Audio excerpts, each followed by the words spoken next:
السلام علیکم، کیسے ہیں آپ سب؟ تو آج جو کہانی ہے وہ بہت چھوٹی ہے، جس کا نام ہے جنت دو قدم۔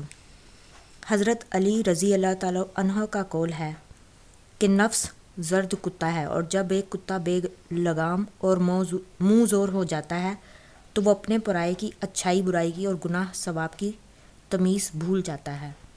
وہ یہ نہیں دیکھتا کہ کس پر بھونک رہا ہے، کس کو کاٹ رہا ہے اور کیا کر رہا ہے، کیونکہ وہ ہر احساس سے بے بہرا اور اندھا ہو جاتا ہے، اور اپنے ساتھ ساتھ اس آدمی کو بھی اندھا کر ڈالتا ہے جو اسے اپنے جسم کے اندر اور اپنے جذبات کے اندر پرورش دیتا ہے۔ اور سب سے زیادہ نقصان بھی اسی آدمی کا ہوتا ہے۔ جب یہ زرد کتا اپنی ہوس، اپنی آگ، اپنی بھوک مٹا لیتا ہے تو پھر ایک لمبی اور گہری نیند سو جاتا ہے۔ لیکن یہ لمبی اور گہری نیند سونے سے پہلے انسان کے ضمیر کی آنکھ کو جگا دیتا ہے، وہ آنکھ جس میں ایسی دیکھنے کی طاقت ہوتی ہے کہ پوری دنیا کی نظریں خود پر محسوس ہونے لگتی ہیں۔ ہر آنکھ ہمیں کھوجتی نظر آتی ہے، اپنا آپ برا اور غلیظ لگنے لگتا ہے، اپنے وجود سے گھن آنے لگتی ہے، اپنی ذات داغ شدہ محسوس ہوتی ہے، تاریکیوں کے سوا کچھ دکھائی نہیں دیتا، کہیں جائے پناہ نہیں ملتی، کہیں سکون نہیں ملتا، اور تب انسان کچھ بھی نہیں کر سکتا، نہ اس زرد کتے کا کچھ بگاڑ سکتا ہے اور نہ ہی اپنے ضمیر کی آنکھ بند کر سکتا ہے۔ شاید اس لیے کہ ایک بار آنکھ بند ہو جائے تو پھر سمجھ لینا چاہیے کہ یا تو انسان مر گیا ہے یا پھر ضمیر مر گیا ہے، اور یہیں پہ آ کر میرا جینا اور مرنا دوبر ہو گیا تھا، کیونکہ ابھی تک شاید اس لیے کہہ رہا ہوں کہ مجھے ابھی بھی پکا یقین نہیں ہے کہ میں زندہ تھا اور میرا ضمیر بھی۔ ابھی دونوں میں سے کوئی بھی مردہ نہیں ہوا تھا کہ کچھ محسوس ہی نہ ہوتا۔ مجھے اپنا آپ کیچڑ اور غلاظت میں لت پت نظر آ رہا تھا، مجھے اپنے آپ سے گھن آ رہی تھی، اپنے وجود سے بدبو آ رہی تھی، اور میں آئینے میں چہرہ دیکھتا تھا تو میری آنکھیں میرے آئینے کو سیاہ کر دیتی تھیں اور میں اپنی صورت کو نہیں دیکھ پاتا تھا۔ میں گہری تاریکی اور پستی میں گر چکا تھا۔ مجھے پتہ ہے کہ فرشتے مجھ پر لعنت بھیجتے ہیں، آسمان مجھے نفرت سے دیکھتا ہے، زمین مجھے عذاب سمجھتی ہے، کیونکہ میں نے زرد کتے کا کہا مانا تھا، اور زرد کتے کا کہا ماننے والا کبھی سکون اور راحت نہیں پا سکتا، کبھی قابل احترام نہیں ہو سکتا۔ بہت پہلے میں نے کہیں پڑھا تھا کہ جنت دو قدم ہے، اور میں یہ پڑھ کر بہت حیران ہوا تھا کہ جنت دو قدم کیسے ہو سکتی ہے۔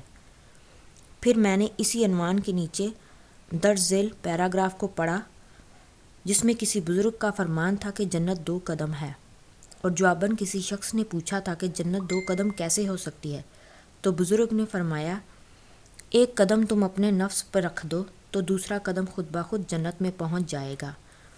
اب مجھے احساس ہوتا ہے کہ نفس کو کچلنا ایک امتحان ہے، پلِ صراط پر چلنے کے مترادف ہے، لیکن پھر بھی میں اپنے نفس کا اندھا ہی رہا۔ نفس مجھے کچل گیا تھا، مجھے پلِ صراط پر سے گرا گیا تھا۔ اب میرے اندر شعلے ہیں اور میں جلنے کے لیے رہ گیا ہوں۔ میں جنت کے دو قدم گنوا چکا تھا، میں گمراہ ہو گیا تھا، میں اپنے نفس پر قدم نہیں رکھ سکا تھا، میں زرد کتے کو نہیں مار سکا تھا، میں نے اپنا ہی نقصان نہیں کیا تھا بلکہ کسی کی عزت بھی چھین لی تھی، کسی کے جسم سے کھیل کھیلا تھا، بلکہ یوں کہنا چاہیے کہ جو زرد کتا میرے ساتھ کھیل کھیل گیا تھا اور میں سب کچھ کھو بیٹھا تھا۔ میں ولید لغاری۔ اب میں آپ کو بتاتا ہوں میری کہانی کیا ہے۔ میری دن کی شروعات ہوتی تھی صبح صبح جاگنگ سے۔ میں جاگنگ کر کے آتا ہوں گھر پہ، تو میرے گھر میں میرے ایک کام والی ہے جس کی ایک بیٹی اور ایک بیٹا ہے بس۔ ماسی حمیدہ جو میرا گھر سنبھالتی ہے، ان کی ایک لاڈلی اور محنتی بیٹی جسے پیار سے وہ گلو کہتی تھی، لیکن اس کا نام گلنار تھا، اور وہ حقیقت میں گلنار جیسی ہی تھی، خوبصورت۔ ماسی مجھے کہا تھا کہ اس کے لیے کوئی رشتہ ڈھونڈوں، اور میں اس کے لیے ڈھونڈتا بھی تھا کیونکہ وہ کافی اچھی لڑکی تھی اور کافی ایماندار اور محنتی بھی تھی۔ مجھے دیکھ کے کام کرتی تھی، صاحب جوتے پالش کر دوں، اور میری خدمت کافی دل سے کرتی تھی۔ ماسی کہتی تھی کہ یہ لڑکی میں کوئی ہڈی نہیں ہے، یہاں پہ اس لڑکی کی تعریف بتائی گئی ہے۔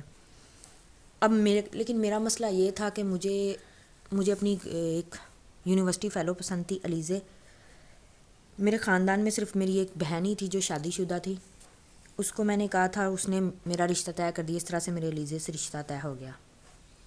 میں اپنی صبح کا آغاز ہمیشہ نماز سے کرتا تھا، کیونکہ مجھے لگتا تھا کہ دن کا آغاز اللہ کے نام سے کریں اور کام نہ ہو یہ ہو ہی نہیں سکتا۔ میں بہت مصروف دن گزارتا تھا، شام ہوتی گھر آتا تھا۔ پھر میں نے زری آپا سے بات کی کہ مجھے شادی کرنی ہے علیزہ سے، لیکن پھر جب علیزے سے بات کی تو علیزے نے کہا کہ ابھی شادی نہیں ہو سکتی کیونکہ اس کے ماں باپ کی کنڈیشن نہیں ہے شادی کرنے کی۔ تو میں نے اس کی یہ بات مان لی کیونکہ علیزے میری محبت بھی تھی، اور میں ایک ایسا انسان تھا جو سگریٹ، شراب اور عورتوں سے دور رہتا تھا، نہ ہی کوئی ناجائز تعلقات بناتا تھا۔ اب ادھر اس کی ولید کی آپا جو ہے نا بار بار شادی پہ اصرار کرتی ہیں، لیکن وہ منع کرتا جاتا ہے کیونکہ وہ کہتا ہے کہ علیزے نے ٹائم لیا ہے۔ تو اس کی آپا کہتی ٹھیک ہے، منگنی ہو گئی ہے، چلو شادی بھی کر لیں گے۔ اب یہاں پہ اس کا ایک دوست بھی ملتا ہے۔ اس کے دوست کے بارے میں بتایا جائے تو وہ اس کا دوست کہتا ہے کہ یار، اس کا دوست اس کے گھر میں آتا ہے تو اچھے طریقے سے ملتا ہے، اور اس کا دوست کہتا ہے کہ یار تم کافی مطلب نا روکھے سوکھے ہو۔ کہتا نہیں، میں ایسے ہی اچھا ہوں، مجھے ایسے اچھا رہنا اچھا لگتا ہے۔ ٹھیک ہے۔ اس کا دوست ادھر سے نا گلنار کو آئے، گلنار صاحبہ آج میرے کھانے کا انتظام بھی یہی کر دینا، میرے جانے کا کوئی ارادہ نہیں۔ شارق یہ اس کے دوست کا نام ہے، اور وہ اس کو نا کہتا تھا یہ تو چلتی پھرتی بیچاری معصوم سی شہزادی ہے، بس کسی غریب کے گھر میں پیدا ہو گئی ہے، اللہ تمہیں صحت دے، تندرست رکھے میری بچی۔ اس کا دوست اس کی نوکرانی کو کافی تنگ کر دیتا ہے اور آ کے اس کو کہتا ہے سنا ہے شادی کی تیاریاں کر رہے ہو۔ اب اس بات کو تقریباً 6-7 ماہ گزر گئے ہیں۔ کہتا ہاں ذریعہ آپا پیچھے پڑی ہوئی ہیں، شادی کر لو شادی کر لو۔ تو ابھی ڈیٹ تو طے نہیں کی، لیکن شادی کی تیاریاں شروع کر دے گی۔ کہتا اچھا، سب کچھ کر کے پھر مجھے بتاؤ گے کہ شادی طے کرے ہو۔ کہتا تم کہیں پی کر تو نہیں ہے؟ کہتا یار پی کر آتا تو تمہارے پاس تھوڑی جاتا، کسی لڑکی کے پاس جاتا نا۔ لگتا ہے آج کسی نے لفٹ نہیں کرائی۔ اب میں لفٹ لیتا نہیں ہوں، اور نا میں لفٹ لیتا ہوں، دیتا نہیں ہوں۔ میں تو آگے ولید اس کو سمجھاتا ہے، میں تو کہتا ہوں تم بھی چھوڑ دو، یہ انسانوں کے کام نہیں ہے، مطلب غلط کرتے ہو تم۔ آگے سے ایک دم سے جو ہوتا ہے نا اس کا دوست شارق شعر سناتا ہے، پسند اللہ کو کیا جانیے، کیا آ جائے زاہد، مجھ کو شرم گناہ تجھ کو تکبر ہے عبادت کا۔ ولید اس کے شعر سننے پر ایک دم سے نہ ڈر جاتا ہے کہ نہیں، میں اپنے آپ کو کوئی بہت پرہیزگار اور عبادت گزار نہیں سمجھتا، میں تو ڈرتا ہوں، میں تو عبادت کرتا ہوں۔ بس میں تو تمہیں یہی کہہ رہا تھا کہ تم بھی باتیں کیا کرو۔ کہتا دیکھو ولید، تم اچھے ہو، ہمیشہ اچھے ہی رہو تو اچھی بات ہے، لیکن اپنی عبادتوں سے مجھے تو شرمندہ مت کیا کرو۔ ہو سکتا ہے کبھی کسی چیز کا ایسا وقت آئے کہ تم اس امتحان میں پاس نہ ہو سکو، تو پھر اس وقت تو میں نے ولید کی بات پہ دھیان نہیں دیا، مجھے لگا تھا میں اپنی زندگی اچھے سے گزارا ہوں اور اچھی ہی ہے۔ بس کبھی کبھی یہ ہوتا ہے کہ انسان کے ساتھ وہ ہو جاتا ہے جو ہماری غلطی اور گناہوں میں شامل ہو جاتا ہے۔ مجھ سے بھی ایک گناہ ہوا تھا، میں اندھا ہو گیا تھا، مجھے سیاہ اور سفید دونوں بھول گئے تھے، مجھ پر شیطان حاوی ہو گیا تھا، اور شیطان نے سوئے ہوئے زرد کتے کو جگا دیا تھا جو مجھے میری اور ذات کو کھا گیا تھا، جس نے ولید کی ساری شخصیت کو ختم کر دیا تھا، جس نے مجھے پاتال میں گرا دیا تھا، اور میں آج بھی اس وقت پر پچھتاتا ہوں جب وہ میرے پاس آئی تھی۔ یہ ان دنوں کی بات ہے جب زری آپا میری شادی کی تیاریاں کر رہی تھی۔ گھر کے سارے کام ماسی حمیدہ اور اس کی بیٹی گلنار نے سنبھال رکھے تھے، پورے گھر کی صفائی ستھرائی اور جھاڑ پونچھ کرتی تھی، اور ساتھ ہی گلنار کا ایک بھائی تھا 10 سالہ، وہ بھی چھوٹے موٹے کام کرتا تھا۔ اس دن ماسی حمیدہ کے کسی گاؤں میں نہ کسی کی ڈیتھ ہو گئی تھی، وہ اپنے چھوٹے بیٹے کو اپنی بیٹی کے پاس چھوڑ کے نہ چلی گئی تھی گاؤں کے، آ جائے گی صبح تک۔ سب کاموں سے فارغ ہو کر گلنار نے کھانا بنایا اور دن کے کپڑے جو اس نے دھوئے ہوئے تھے سمیٹ کے نہ لگی، اور میں اپنا ٹی وی آن کر کے وہیں بیٹھ گیا۔ وہ کام کر کے جا چکی تھی، پھر میں وہیں ٹی وی لاؤنج میں سو گیا، تو سوتے ہوئے ایک دم سے نہ بارش اور آندھی طوفان شروع ہو گیا۔ اس دھماکے سے میری آنکھ کھل گئی کہ کیا ہوا ہے، اتنا شدید طوفان؟ تو اتنے میں نے اپنے پیچھے گلنار کو دیکھا۔ صاحب یہ کپڑے، کیونکہ وہ بہت معصوم تھی اور سیدھی سادی، اس کو نہیں پتہ تھا کہ اپنا دھیان رکھنا چاہیے، کچھ ایسے ہی اندر نہیں آنا چاہیے کسی کے کمرے میں بھی۔ وہ اس کو بتاتی ہے کہ صاحب طوفان سے نہ کچھ کپڑے اڑ رہے تھے، تو سوچا زیادہ گیلے ہو جائیں گے، میں اس لیے یہیں رکھ دوں اور جاؤں، صاحب کپڑے رکھ دوں۔ لیکن میں تو صرف اس کو دیکھ رہا تھا، کیونکہ میں ہر چیز بھول گیا تھا۔ شیطان نے میرے اندر کے اس نفس کے غلام کو جگا دیا تھا، اور میں نے سب گناہ اور ثواب کو چھوڑ دیا اور اپنی 2 قدم کی جنت کو گوا بیٹھا، کیونکہ اس وقت میں نے اپنے نفس پر پاؤں رکھ لیا تھا۔ میں نے گلنار کو وہاں سے جانے ہی نہیں دیا، کیونکہ گلنار میری نظر میں اس وقت وہ تھی جو شیطان کو بہکا سکتی، شیطان نے اس وقت مجھے بہکاوا دیا اور میں اس کے بہکاوے میں آ گیا۔ گلنار نے بہت احتجاج کیا لیکن میں اس کی کسی بات کو نہ مان سکا اور وہ بے ہوش ہو گئی۔ اب میں تو اپنی نفس کو بجھا کر سو چکا تھا، لیکن جب ہوش آیا تو میرے ضمیر کی آنکھ کھل گئی تھی اور اس آنکھ کے جاگنے سے بہت کچھ جاگ گیا تھا۔ مجھے اپنے گناہ کا احساس بھی تھا اور سب کچھ کھو دینے کا احساس کہ میں کیا تھا اور کیا ہو گیا ہوں۔ میرے کردار میرے دعووں کا قتل ہو چکا تھا، میرا صاف ستھرا دامن بھی گند سے بھر گیا تھا، ساتھ ہی اس لڑکی کی زندگی بھی تباہ کر ڈالی جو اپنی معصومیت اور لاپرواہی میں تھی۔ لیکن میں تو صحیح تھا نا، اللہ تعالیٰ نے اس کو میری آزمائش کے لیے بھیجا تھا، لیکن میں اس آزمائش پر پورا نہیں اتر سکا۔ جب انسان شیطان کے بہکاوے میں آتا ہے تو وہ کبھی بھی اللہ کی آزمائش پر پورا نہیں اتر سکتا۔ سکھ، چین، سرخوشیاں میرے ہاتھ سے چلی گئی تھی۔ اب تو میں صرف گناہ میں اترا ہوا تھا۔ ہر روز بس رات کو دیکھتا وال کلاک کو کہ میں کیا کر بیٹھا ہوں، کیوں کیا میں نے اپنے ساتھ ایسا۔ مجھے تو اپنے کردار پر فخر تھا، شاید یہی فخر مجھے لے ڈوبا تھا، کیونکہ انسان کو کبھی بھی اپنے آپ پر فخر نہیں کرنا چاہیے۔ اب میں ہر ایک پر غصہ کرتا تھا، سب کو کہتا تھا مجھے کچھ نہیں چاہیے، دفع ہو جاؤ۔ آفس میں بھی لوگوں پر غصہ کرنا، چیخنا، چلانا، کیونکہ میں نے ایک لڑکی کی عزت چھینی تھی اور اس کی لڑکی کی عزت کو برباد کر دیا تھا۔ اب میں گھر میں آتا تھا تو مجھے صرف ماسی حمیدہ نظر آتی تھی جو پریشان ہوتی تھی۔ یہ کہتی تھی صاحب پتہ نہیں گلنار کو کیا ہو گیا ہے، وہ کوئی بات ہی نہیں کرتی، آپ اس کے لیے کوئی رشتہ ڈھونڈیں، میں شادی کر دوں اس کو، یہ نہ ہو کہ وہ پاگل سی ہو جائے کیونکہ وہ چپ کر کے بیٹھی رہتی ہے۔ میں نے ماسی کی طرف دیکھنا شروع کر دیا کہ اس کو کیا بتاؤں کہ کیا کر چکا ہوں میں، لیکن میرا ضمیر مجھے کچھ سوچنے ہی نہیں دیتا تھا۔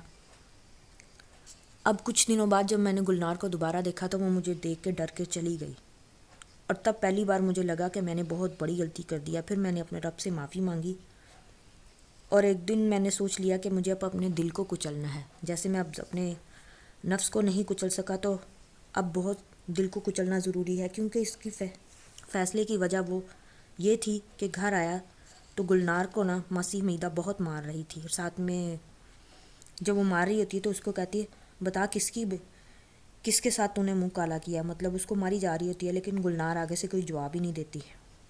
میں نے ماسی کا ہاتھ پکڑ لیا اور ماسی کو کہا میں آپ کا مجرم ہوں، یہ نہیں ہے۔ ماسی اس بات پہ یقین ہی نہیں کرتی، یہ کیا کہہ رہے ہیں صاحب، یہ کیسے ہو سکتا ہے۔ پھر میں ماسی کے قدموں میں گر گیا اور اس سے معافی مانگی کہ معاف کر دو، نہ میں آپ کی عزت کا پاس رکھا نہ اپنی کا۔ مجھے معافی مانگتے ہوئے شرمندگی ہوئی تھی کیونکہ میں نے غلط کیا تھا اور مجھے معافی ہی مانگنی تھی، کیونکہ اللہ کو بھی منہ دکھانا تھا اور اللہ کو منہ دکھانے کے لیے ضروری تھا کہ اس کے بندوں سے معافی مانگ جائے۔ پھر اس وقت میں نے ایک فیصلہ کیا جو کہ بہت ضروری تھا، اور یہ فیصلہ تھا لیزے کے گھر جا کے اس کی شادی سے منع کرنا، کیونکہ شادی کی تیاریاں شروع ہو چکی تھی۔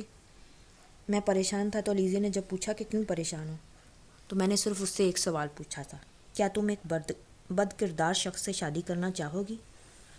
علیزے نے پوچھا کیا مطلب ہے اس کا؟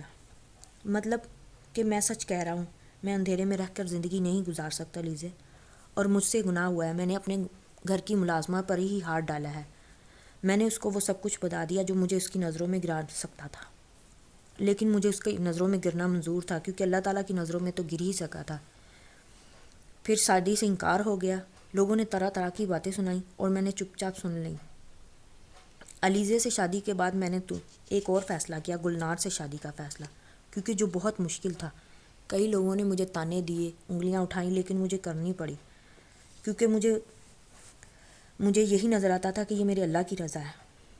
اب گلنار سے نکاح کے بعد 6-7 ماہ بعد گلنار نے بیٹی کو جنم دیا تو میں بہت رویا کہ شاید یہ میرے گناہوں کی سزا ہے کہ اللہ تعالیٰ نے مجھے بیٹی ہی دی۔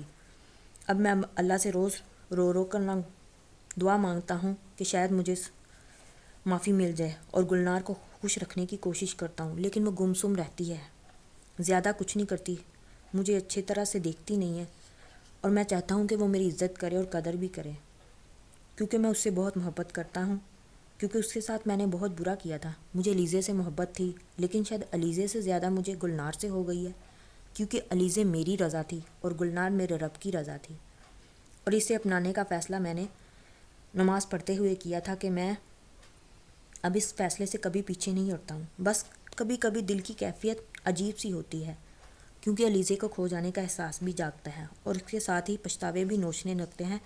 تب اللہ کو یاد کرتا ہوں تو سب کچھ بھول جاتا ہوں، سوائے 2 قدم جنت کے کہ جو مجھ سے بیٹھے بٹھائے چھن گئی تھی۔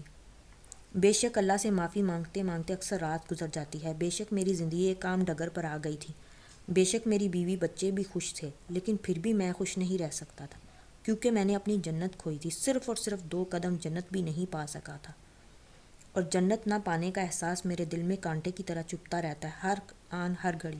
صرف 2 قدم جنت، اگر اس وقت اپنے نفس کو کچل دیتا، اس وقت اللہ تعالیٰ نے میرے امتحان کے لیے اس کو بھیجا تھا، اگر اس وقت میں وہ چھوڑ دیتا تو میرا بھی دوسرا پاؤں جنت میں ہوتا۔ امید ہے کہ آپ کو یہ چھوٹا سا سبق آموز کہانی اچھی لگی ہوگی۔ اگر آپ کو اچھی لگی ہے تو please like, subscribe, share my channel. Take care, Allah حافظ۔